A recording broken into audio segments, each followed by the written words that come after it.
Hello বন্ধুরা, বরাবরের মতো চলে এলাম এবারও মেট্রো রেল ভ্রমণের জন্য। তো আজকে মেট্রো রেল ভ্রমণ করব। যারা মেট্রো রেলে ভ্রমণ করার জন্য আসবেন তারা মতিঝিল শাপলা চক্কর হয়ে 2 মিনিট হাঁটলেই মেট্রো রেল স্টেশন পেয়ে যাবেন। তো তারপর মেট্রো রেল স্টেশনের দোতলা গিয়ে টিকিট কাউন্টারে যাবেন। তো আমি চলে এলাম মেট্রো রেলের সিঁড়ির কাছে। এখানে দেখি আবার একটা আন্টি আবার একটা ছেলে নিয়ে বসে রয়েছে সাহায্যের জন্য। তো তারপর চলে এলাম, আমি আবার যাব চলন্ত সিঁড়ি দিয়ে।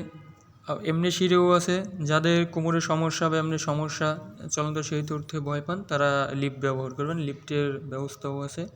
তো আমি উঠে পড়লাম চলন্ত সিঁড়িতে, এবার যাব। তো টুকটুক করে সিঁড়িতে উপরে উঠতেছি। তো খুব ভালো লাগতেছে, চলন্ত সিঁড়িতে উঠতেছি, মনে হইতেছে বাহিরে কোনো একটা দেশে আছি। আসলে মেট্রো রেলটা আমাদের দেশের জন্য খুব ভালো একটা দিক, আর সময়ের জন্য খুব কম লাগে সময়। অনেকে আসবেন মেট্রো রেলের, অনেকে উঠেন নাই এখনও। তো সবাইকে আমি আশাবাদী যে সবাই আসবেন। তো উঠেই গেলাম শেষে।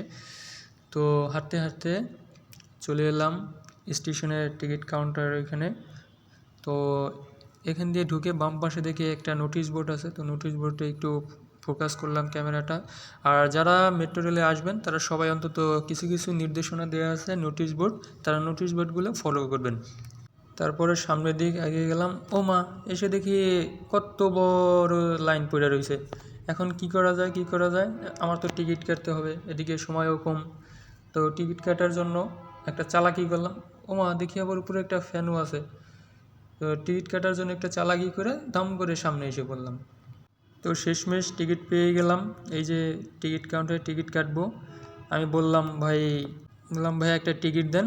সে বললো কয়টা লাগবে, আমি বললাম একটা টিকিট দেন। তো আমি একাই ছিলাম অবশ্য।